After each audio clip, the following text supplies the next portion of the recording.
Okay, it feels pretty good. I can't quite tell. Can't quite tell. Feels better. Feels better. I got one too. Yeah. You got one too? I got some size. My size on this one. Let me get a net on here, Bubba. You said you were a good net man. I am a good net man. This is a big fish. Yeah. Oh yeah. You with them crank? Oh yeah. There you go, Bub. Beautiful bass, Al. Big, beautiful smallies like this are on the move this time of year. You know, this fish probably spent its summer in the fast water sections and riffles and rocks way up the river section here, but now with the seasonal migration as the cold water hits, it's moving downstream through the deeper water of the reservoir section, looking for a deep, safe place to hide at this time of the year.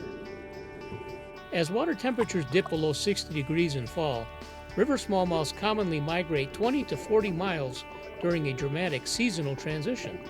The fish are often here today, gone tomorrow, and seldom linger in any one area. The system we're fishing today encompasses many miles of free-flowing rocky river that flows into a shallow reservoir. At the beginning of the fall migration, upriver stretches still hold most of the fish. Mobile smallmouths tend to remain relatively shallow at this time, swimming downstream in perhaps 3 to 6 feet of water.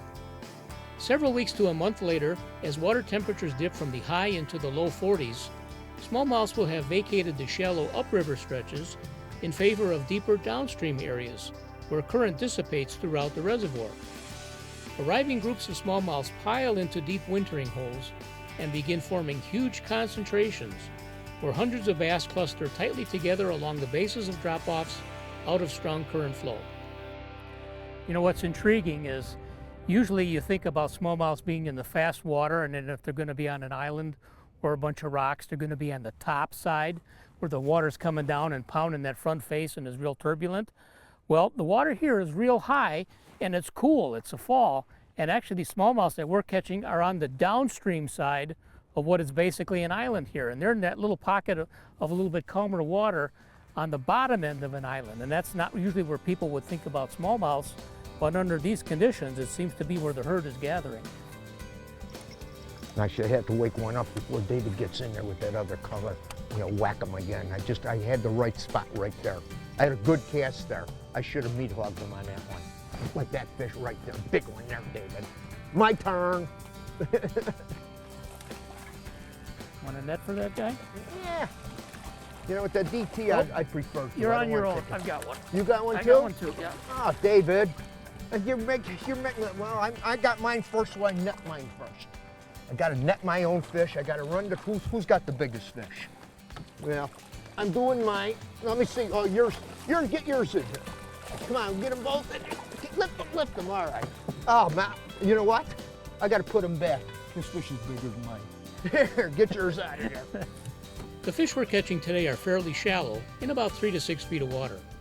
Our Rapala DT4 and DT6 crankbaits run just deep enough to tick bottom occasionally, revealing areas where the bottom changes from soft sand and silt to exposed rock.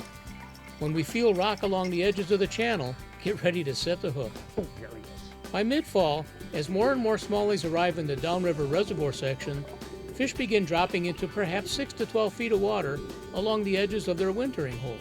Deeper running DT10s and DT14s, retrieved slowly with frequent pumps and pauses, reveal key portions of deeper structures where bass are settling in for the winter.